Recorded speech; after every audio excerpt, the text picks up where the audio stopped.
Hello, welcome to this fifth video in the series looking at the design considerations and the setup procedure analysis of an airfoil that will be used for integration or part of the front wing setup of a STEM racing competition car. At the end of our last video, we finished off on this screen here in which we had discretized the flow domain, external flow domain, around an NACA 0009 or 0009 airfoil, which we can just about see in at the heart of that flow field. There it is there. And the previous video takes through the processes to set this up. Now, we spent a lot of time at the end of the last video trying to improve the mesh slightly, and I was trying to rationalize the amount of cells or elements that we're using in our domain. Especially given that we haven't just yet ran a mesh independence study. We would probably like to think that we should start with the coarsest mesh and then our coarser mesh at least, and then refine that till we reach mesh independence. So starting off with an overly refined mesh might give us little benefit or bear very little insight with respect to the performance of our solver with respect to the mesh that we choose for it. So there's certainly still a lot of work that can be done on this. Areas might include the reduction of the density of elements up here above the airfoil in these areas out here in the kind of far fields away. And maybe savings that we make on elements out here, we could reallocate to this area in here and make this slightly more dense or more refined. It'd be unlikely that we would do it with the splitting up of the flow domain in the manner that we did. What we might need to do is make another subdivision around the airfoil and then use the very same division of the external flow domain that Anthony T and Killian Thomas and this one here showed, but around that kind of central heart of it. But nevertheless, this is a good mesh, and we are going to run with it as we move through into this video, which will look at setting up the solver, which is running the physics for the fluid dynamics, that will hopefully give insight on how this airfoil is going to impact the airflow around it, and vice versa, how the airflow will impact this. So without further ado, what we'll do is we'll knock down the meshing screen. I'll close it down and I'll open up the project schematic of Workbench. Now you can keep meshing open, of course, and open this up, but this will just save some of the computational real estate.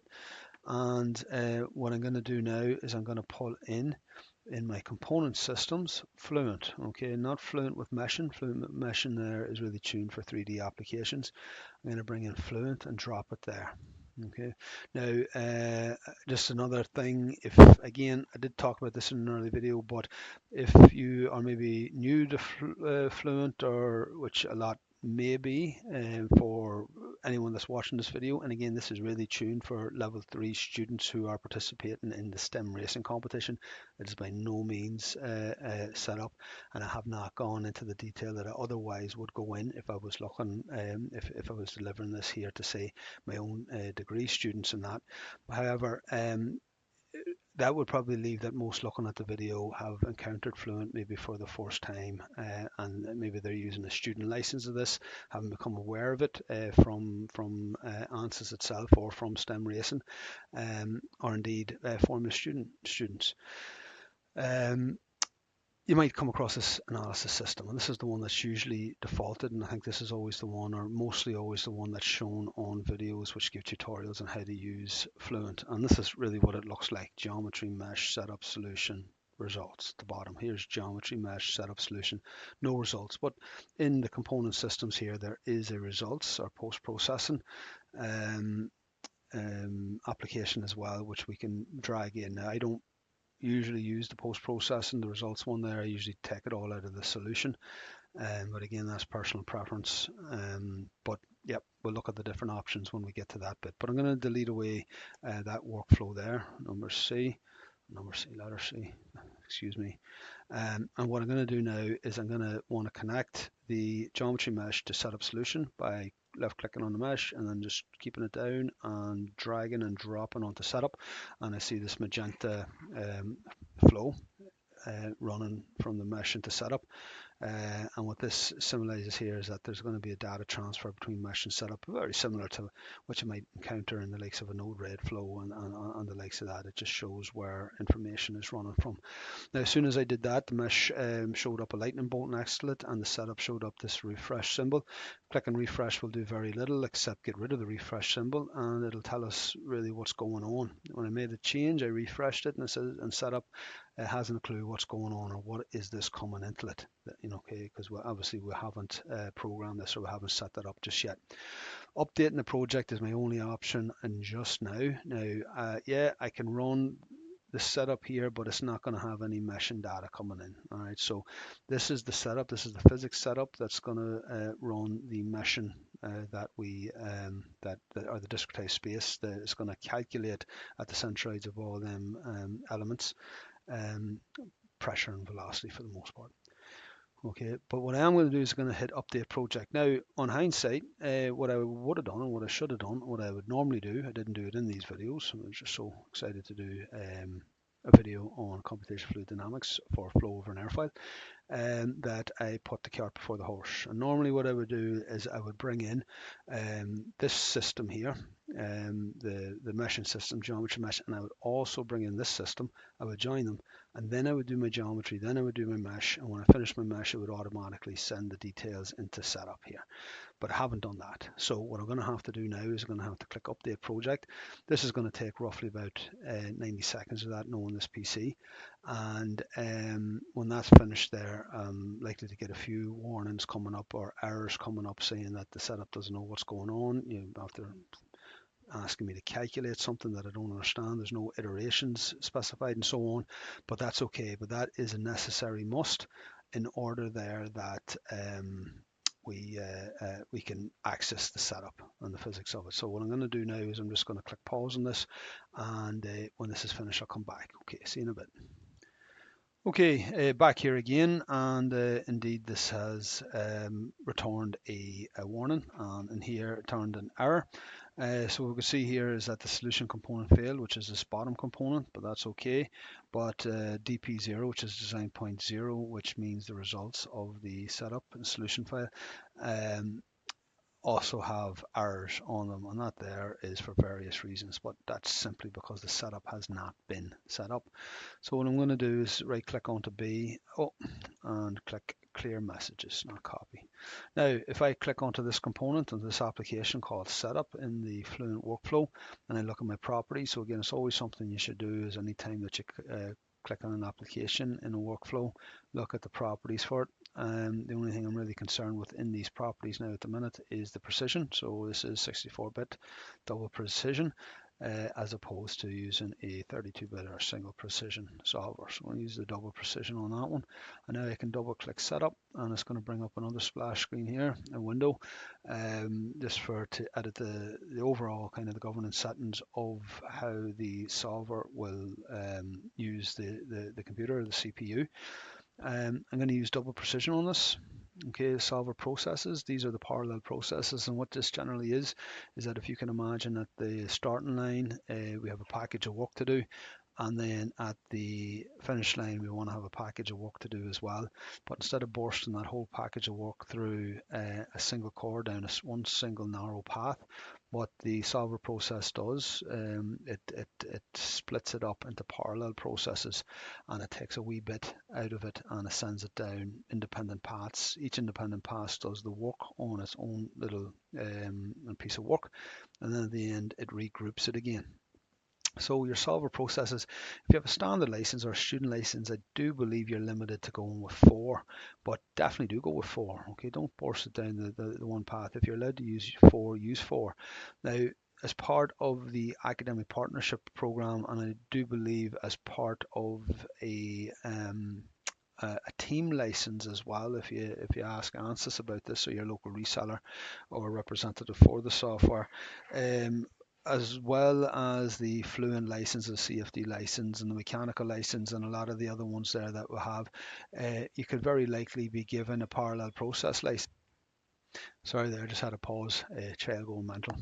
But however, yeah, you can go with 4. So if you're allowed to use 4, definitely use 4. Now, I do have the license there that we have as part of the team.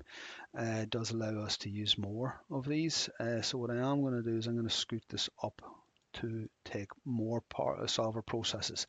How many do you take? Well, there's a couple of different schools of thought on this. Some people say, take 1 core to solve 50,000 to 100,000 cells, which means there if I'm dealing with 500,000 cells, I should use 5 cores, which is going to be on kind of the most liberal amount, taking the most amount per core.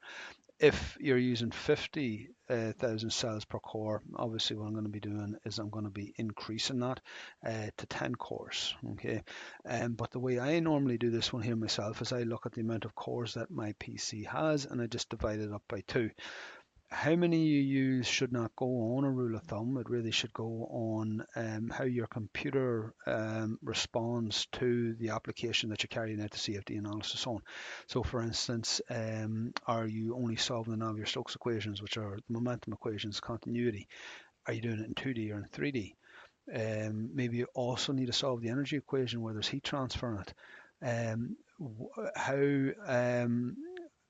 intricate is your flow domain or the geometry within your flow domain? There's so many things there that you need to look at. Is your flow turbulent? Is it transitional?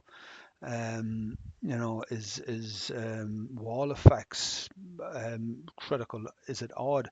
All these things are going to have a knock-on effect. Yeah, but I totally get that you say, right, they have a knock-on effect, but what does that mean? Well, it generally will boil down to this here as well. Your computer is going to perform at a certain level. So no matter how many solvers you choose, whether you go with half the amount of cores you have or you go with 4, you always should be monitoring your task manager and your performance, your CPU performance on that to evaluate and improve for your next runs. How can I tune this to make my computer run a little bit sweeter with it?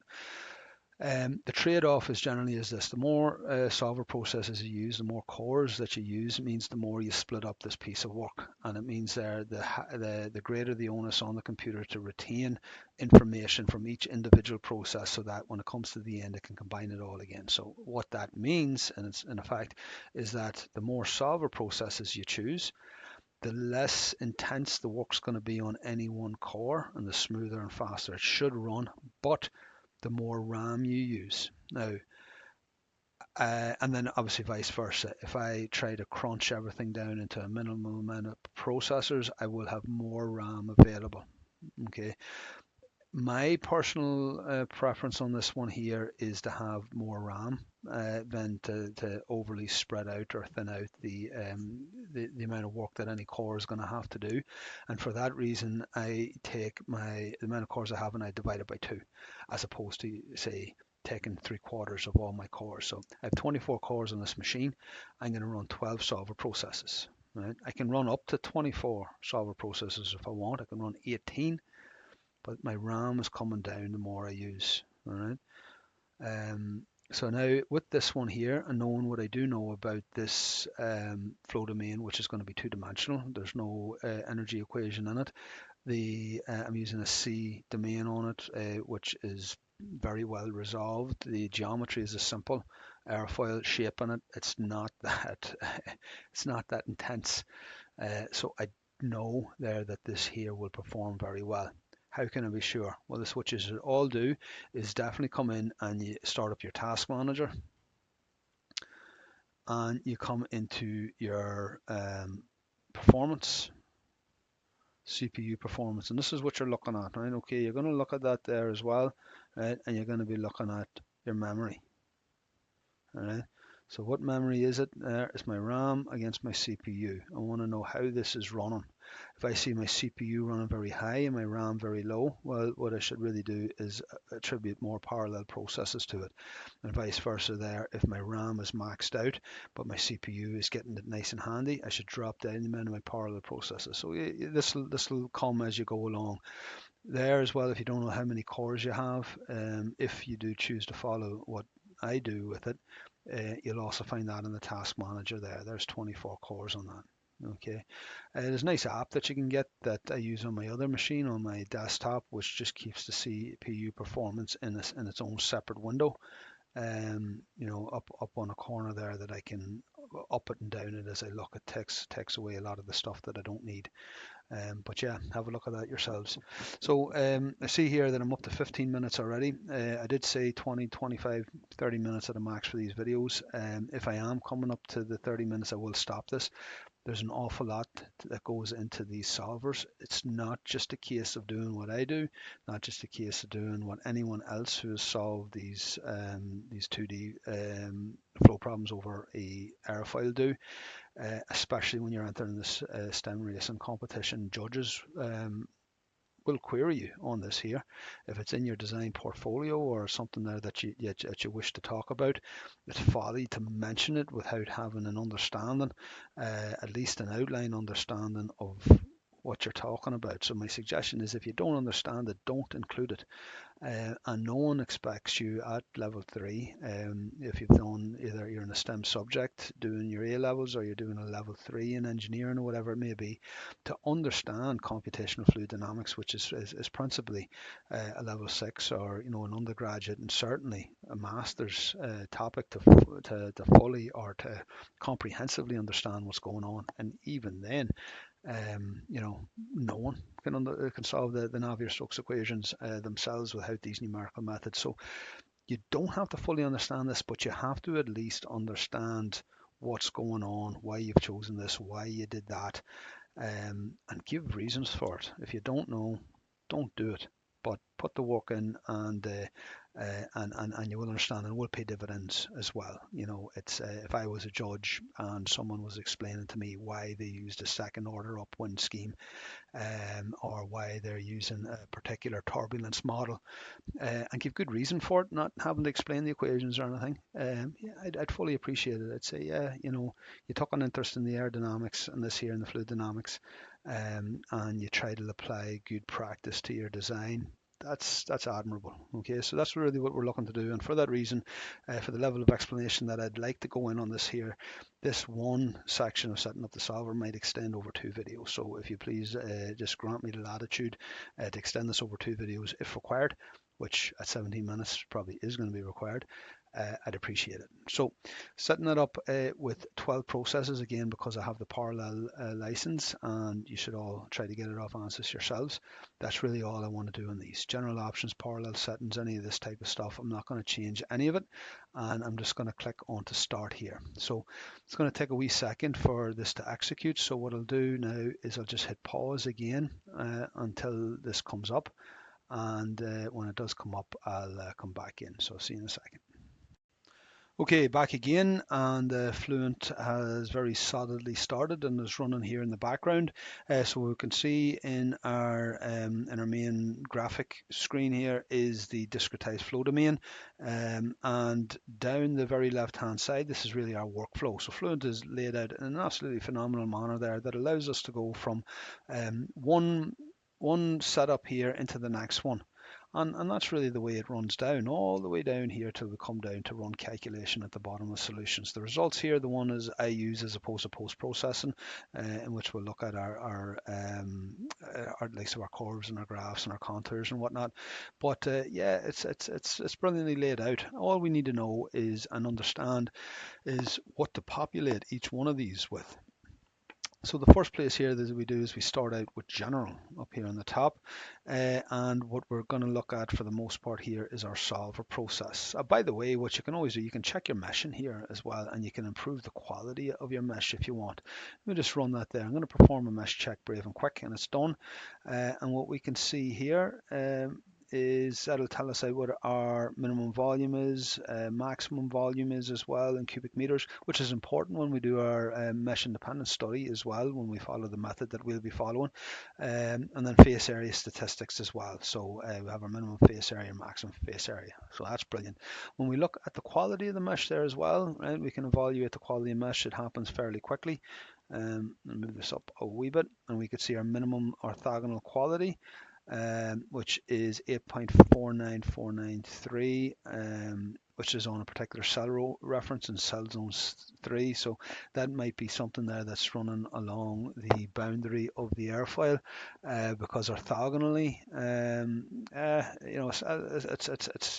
it's not really that, it's not great, but it's not bad with respect to what we're looking to achieve out, are given that all our flow is running kind of with themselves, and our maximum aspect ratios is in there as well.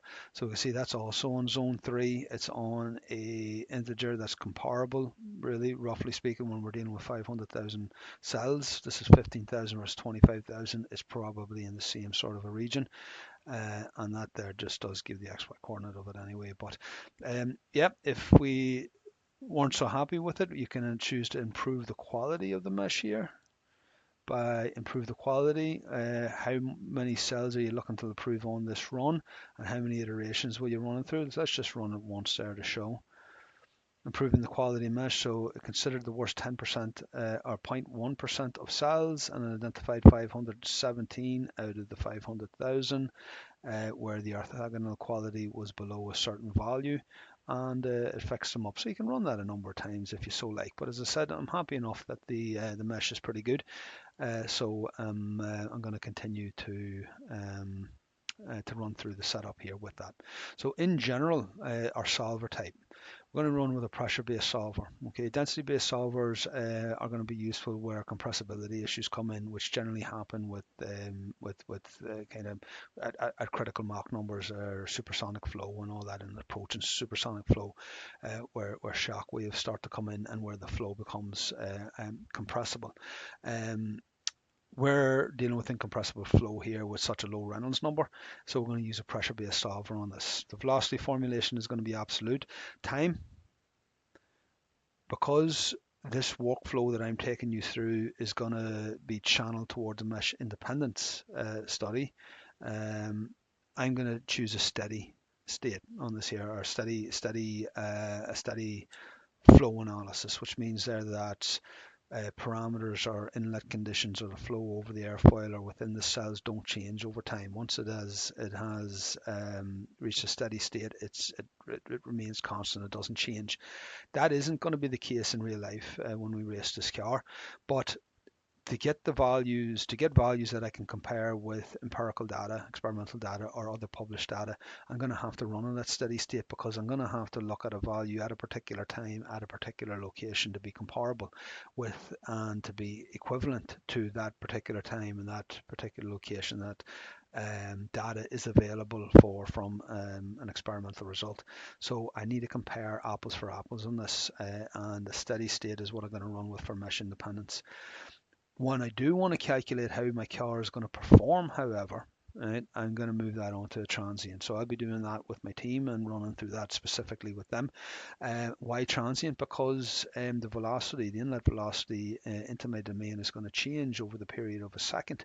Hopefully it's going to take me, well, hopefully less than 0.915 seconds to get down the track. But we'll say if we get down the track in our first run in about a second, that'd be great. Hopefully below it.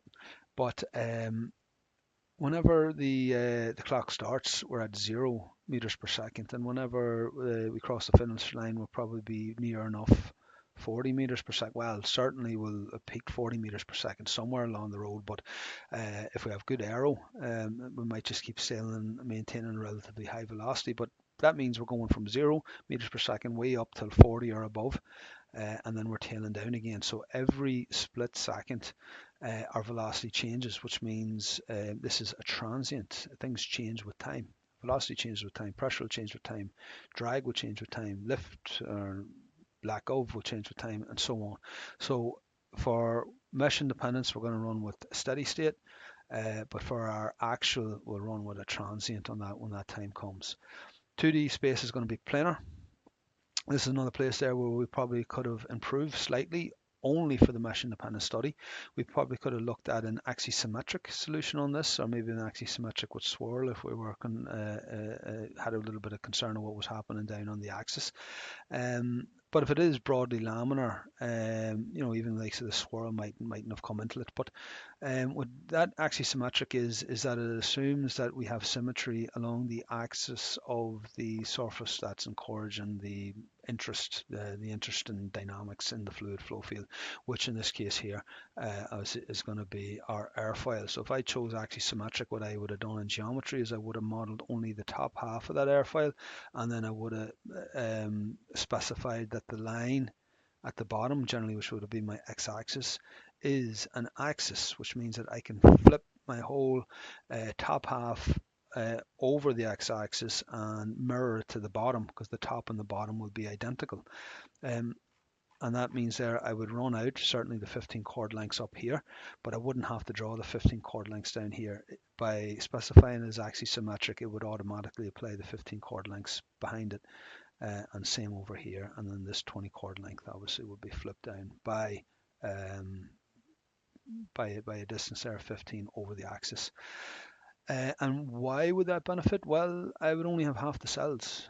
All right, so if it does it on, if what happens on the top, if that is indeed symmetric, is what's going to happen on the bottom as well. That's the theory. Especially at low Reynolds numbers. If you have higher Reynolds numbers, that won't happen, because you know there's going to be infiltration from the top over the axis line into the bottom and vice versa.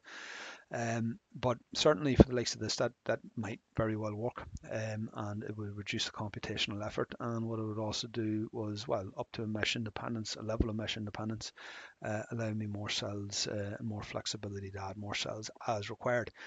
Now, again, that's for mesh independent study. However, similar to the steady versus transient sort of consideration, if and when we are modeling an airfoil for the actual car itself, we could not use axisymmetric. And the reason for that is that if I come in here, and if I can imagine there that that's my airfoil, let me just actually see if I can bring her down here somewhere a wee bit closer. I might, if that is the air, I could say maybe the bottom of my graphic display here is the track surface. You know, maybe about 5 millimeters or that. I think 5 millimeters is the minimum clearance that you can have. Obviously, that could be up much higher, but that means there this track surface is going to be a wall, and what's going to happen in here is that the air is going to be squeezed in here. So it is where it'll not be squeezed to the same level over here, because indeed the regulation state, technical regulation state that the top of the wing must be visible in plan view, which means there's nothing over the top of the wing, and there's plenty of space up on the top here for the air to move around and expand and to build you know, a small wee pressure gradient up here and whatnot, where I don't have that down here. So I'm going to have a level of choke flow down here, which might encourage a slight angle of attack onto this, or maybe different things we need to do, because as I said, that if we are either going to choke the flow on this one here, we could potentially stall it. But yeah, this we'll never be able to know really what's going to happen on this until we put in a track surface. We specify it as a wall, and we see what happens there whenever the airfoil runs so close to another non-moving surface. What's happening to the air in here? All right, and what's the impact? So yeah, for now we can run with a planar surface, and we're going to run with steady. So I hope that makes sense. If I am saying anything or I'm going a wee bit quick, or you don't think I'm going into sufficient detail on this, absolutely just drop something into the comments. I love talking about this stuff, so yeah, challenge me on it or quiz me about it, and I'll advise you best I can on my views on it anyway. That's in general. Now, coming down into the models, I'll double click on into the models on the task page. I could see various models. Multi-phase is off, energy model is off because we're not solving for the energy equation. There's no heat transfer on this. Viscous, this is the one there that that's the viscous model there that's being shown, or that's defaulted to be specified, I believe. We'll click into these now again, and we'll get a look at it. Radiation, no. Heat exchange, no. Species off, no. Discrete phase off. That's interesting. That could be nice to do for an airfoil application, to track a particle maybe along these. But nevertheless, what I'm going to do is I'm going to double click into viscous here, and I'm bringing up the viscous model. What viscous model do we want to run with this? Inviscid, definitely no. So inviscid means a non-viscous flow, all right, so an idealized flow. Absolutely, that's what we would love to have these on the wing, which means there that the air would have no effect, there'd be no interaction really between the air and the surface, but that isn't the case because of skin friction. For the most part there, we're going to have an induced drag. This is laminar flow.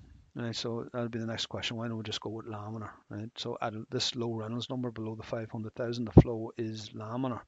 Yeah, it is laminar, but it's not completely 100% laminar everywhere. So that's a problem. If I deal with laminar, it'll overly simplify it. It won't catch the effects of where turbulence is starting, how it's being induced, how it's growing, and going away. So laminar is reduced for something that is purely laminar with absolutely no turbulent effects, and that the boundary layer from the start to the end is purely a laminar boundary layer, which is different from a turbulent boundary layer. Now, the Spallert-Almaras equations, here's the single equations for a turbulent model. It's the most simple one. Okay, and then we have K epsilon and K omega. Now, K omega would be kind of the industry standard there for viscous effects or turbulent effects near the surface of, especially in the likes of an airfoil, near a surface. K omega is normally one that you would go with, but that's for a fully turbulent model. Okay, so that is K omega should be really restricted for models there that are over 500,000 in Reynolds number. Ours isn't. Ours is still laminar, but it's transitional. K omega doesn't take in the transition, unfortunately, where laminar doesn't take in the transition anyway. But we do stay with K omega. But what we want to do is we want to supplement that with two further equations, which will deal with the transitional effects and where the laminar becomes into the turbulence and vice versa. And what we do with that one there is we're going to run with this transition SST model. Okay, transition SST, which sometimes you'll see is the K omega model along with the gamma RE theta or gamma Reynolds number theta equations with it. How do I know this here? Like, there's a question. There's a couple of places that you need to look for on these ones here and what these models are. The first place is the goal of this workflow into the mesh independent study is to try to emulate the results that other people are getting, preferably through real life data or experiment, but secondary to that, through other CFD results that they themselves have been backed up by empirical data. So if I jump on, let me get out of here, CFD, and I run back into research papers on airfoils for that matter. Sadana here, 2019, had carried out a research paper here on low Reynolds numbers over airfoils, negative lift characteristics of the NACA 0012. So the NACA NACA 0012. So the NA0012 airfoil has been widely studied because it is very prone to a laminar separation bubble at these low Reynolds numbers. We'll talk about laminar separation bubble because we might actually see one on this NACA 0009 airfoil. But that is a problem that induces an awful amount of drag, so it does. Especially if it bursts, if it doesn't reattach, so it stops being a bubble and it just becomes a stall, an area stall.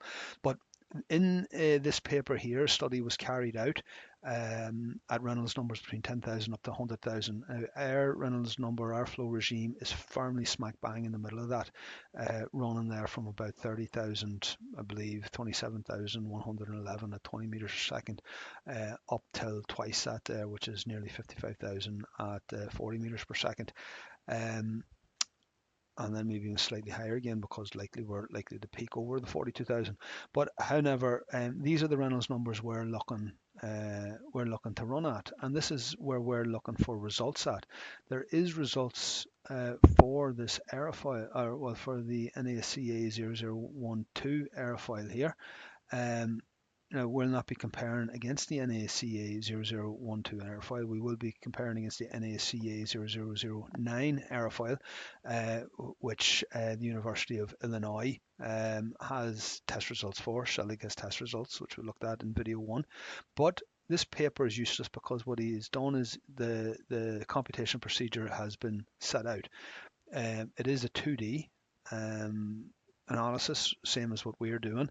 It is for the same Reynolds number regime as what we're doing. It is for symmetrical airfoil, which what we're doing. So that being said, and his results are also backed up in results in discussion whenever you look for it. It is comparable to results that were found there, Selig et al. In their experiments in symmetrical airfoils at low RE and for the change in effective shape of the airfoil of significant values. They've corroborated, even though he says here that like the coefficient of lift did not quite reach the values in it. You're never going to get that, especially you'll never get that with drag. Lift might be comparable, especially at zero angle of attack. But certainly you can see there that for a lot of times what was found in these here was is backed up by experimental data, which says there because their geometry, their flow regime, and their results looks solid and comparable to layers, then our computation procedure we could set up ours there with a reasonable level of confidence as a starting point anyway. So how did they set their up? So you can see it here. They use ANSYS Fluent as well. They use the SST, which is the turbulence model, but they use this K omega model. So K is the turbulent energy, and then the omega, I think, is the build of the boundary layer maybe. The K omega model was used. All right, SSTK model was used. That's a 2-equation model. So jumping back into Fluid, you can see here K omega. SST isn't out, but SST is just for there it is there. The K omega model is the SST. All right, K omega model, that's the one they used. But what they've also done in this as well is that it was supplemented in conjunction with the gamma RE theta model. Right, which is gamma Reynolds number theta, right, which looks at the transitional nature of the laminar to the turbulence flow. So that there is another 2 equations there, okay? And this gives a detailed description of this gamma RE theta model in them 2 references. Again, it's something there worth looking at. Those are paper that was written whenever that model, them equations were derived. So when we're dealing with the SST, the K omega supplemented by the gamma RE theta model, what we're looking for in Fluent is this one here, the transition SST. All right? So it's SST, which uses K omega, plus the 2 equations that deal with the transition. All right? So that's the one we're using. That's the one proposed to use there as far as the viscous model goes. Now, there is some tuning that we can do on this one here. All right, so this is the, and what tuning do you use on this? Now, do you use anything on it or do you leave it blank? So this is the other thing I was going to say as well, is that if you go online and you go to the Fluent Theory Guide, if you want a little bit more information on the likes of these transition models, if you come into, this is for Fluent specifically, and you come on into Turbulence, right? What you can do now here is you can look at various aspects there on the principles of turbulence model and have a read through them. There's the transition SST model, the one we're running with. I would suggest that you at least have an overview of what it is and corroborate that your mesh requirements are correct. Looking at the overview there, this will explain that there is 2 equations on the SST K omega, with 2 other transport equations, which is the gamma RE theta intermittency and the transition onset criteria. Okay, so all that's put in. You don't really need to know what they are, but you just need to know why would you use SST or why would you use the gamma RE theta equations. And the answer is that because my flow is neither laminar, even though it's broadly 100%, 99, 98% laminar, but there is turbulent effect in it. And turbulent effect means that there's a different boundary layer profile. We need to be able to capture that. We need to be able to solve for that. Okay, we need to be able to predict that, and that helps us do it. Okay, that's why. So it's a very viable question. Why did you choose that turbulence model? Why did you choose the transition turbulent model? We say, well, the flow is transitional. That's it. It's not laminar, and it is laminar, but it's not fully laminar, and it's definitely not worthy of K omega because the K omega is for a purely turbulent effect. But certainly, yeah, the transitional model is brilliant for the likes of these low Reynolds numbers aerofoils. And by the way, that K omega, just as a caveat, or not a sanity check, but as a disclaimer, that's for places where the viscous effects are notable at the boundary, say near wall. Okay, K epsilon's a different one, deals more with far field stuff, but K omega there is brilliant for the likes of aerospace, airfoils, and turbo machinery as well. Transport equations. All right, so I'm just going to scoot through the transport equations. No way that you would need to understand all these, but familiarity with some of the terms in them there mightn't do any harm. But I'm going to scoot down so I can go to mesh requirements. I'm looking at the time at 40 minutes, so I'm going to finish this one off here. Let me see if I can just get that back up here somewhere. Move the head over here. Maybe there we go. Mesh requirements. Get this back over this side. Right. Mesh requirements. So we talked about the Y plus values, and you see Y plus being brought up here. I'm going to zip down to here, and what it says for this here, based on the mesh sensitivity, the recommended practice and mesh guidelines for this model are a maximum Y plus of 1.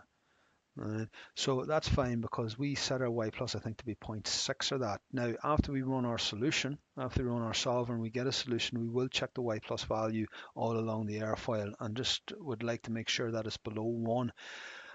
It might be tight to get it below 1 at near the leading edge, but we'll see how it goes. But ideally, we want to be a maximum Y plus of 1. We set up our first cell height at a Y plus of 0.6, so hopefully even we'll have a wee bit of a buffer there. All right, and there's the other thing about 75 to 100 mesh nodes in the stream rise direction. I can't remember off the top of my head now how many spaces we put along that top edge, but it was certainly more than 100. It was multiple than 60 there, so could have been 240 or 180 of that, but it certainly was more than 100, maybe even 120, but definitely more than 100. So we should be good. At the minute, the setup should be good for that model, and our mesh requirements should be good for that model as well. And let me just jump back into here. So, yeah, transition SST. As I said, there's a lot in behind these things.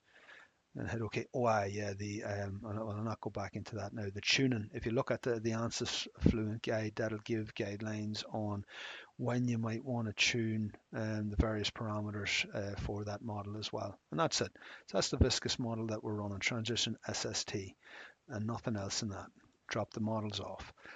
What I'll do is I'm going to run down to, I'm going to finish off with this one, the materials and the cell zone conditions, and then I'll start off the next video looking at the boundary conditions. So materials here, we're dealing with a fluid. Influent is defaulted to air. And there's the properties there that air, we're going to deal with a constant viscosity 1.225 kilograms per cubic meters, and our viscosity is 1.789. So I think I estimated the Reynolds number based on 1.8 e to the power minus 5 is 1.789. So yeah, looks good on that.